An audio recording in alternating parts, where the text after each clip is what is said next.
Okay. Yeah, well, I won't lie.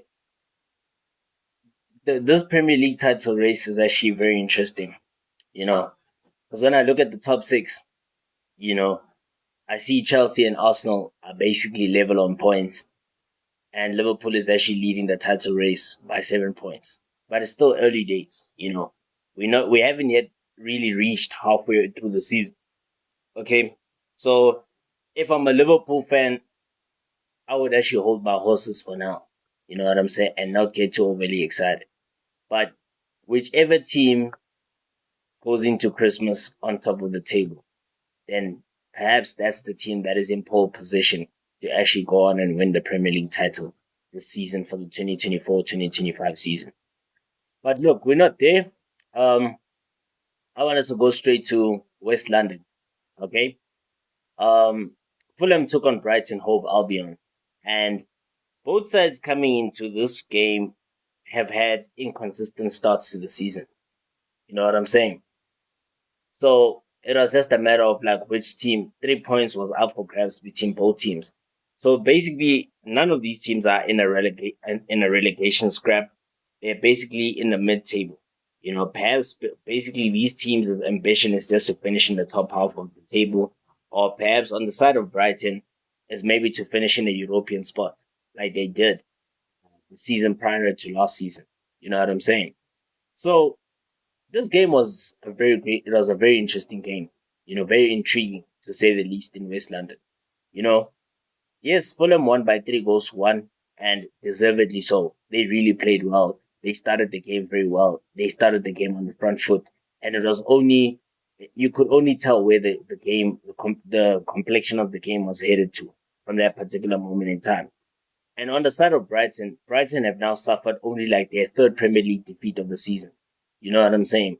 So Alex Iwobi scored 2 goals, and an unfortunate Matt O'Reilly own goal from the Brighton midfield also helped Fulham to actually secure a victory.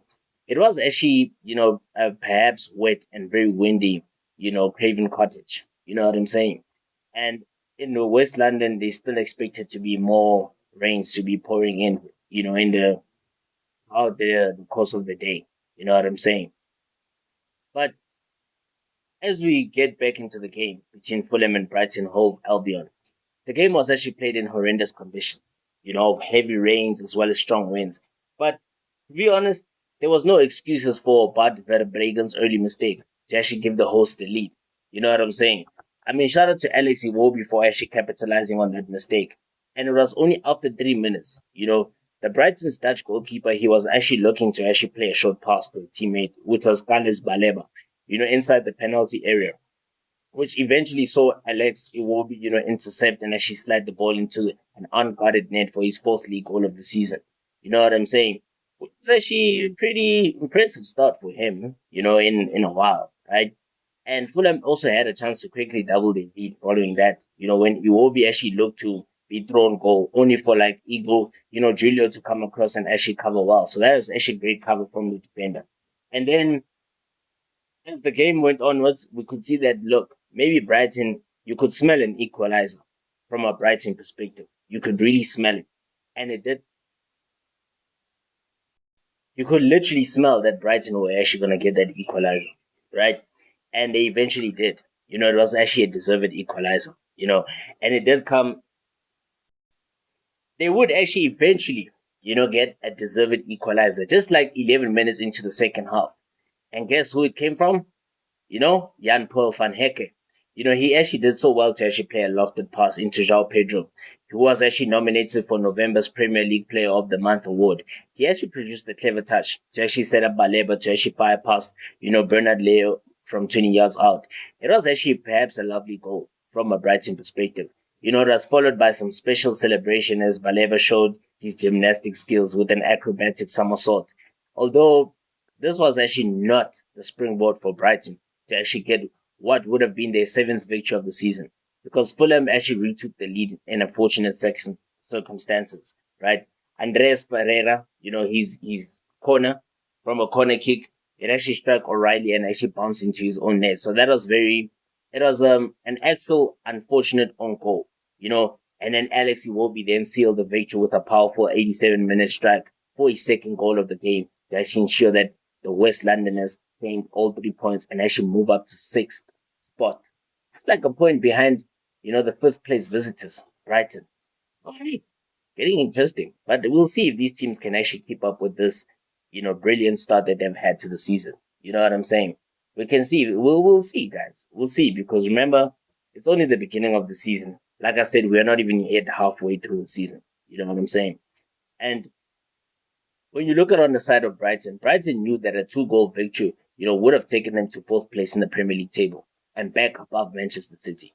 Because the Seagulls actually had their manager Fabian Horesler, sitting in the media seats at the back of the main stand as he served a one-game suspension following his third yellow card of the season in that 1-1 draw against Southampton last Friday.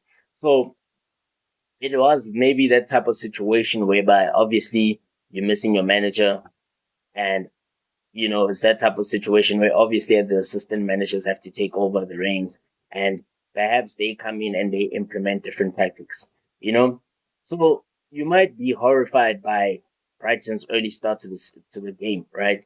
But I'm thinking that if you're the Brighton head coach, you would have actually been happy with how they actually performed in the rest of the first half. Despite that deficit going into the halftime break. You know what I'm saying?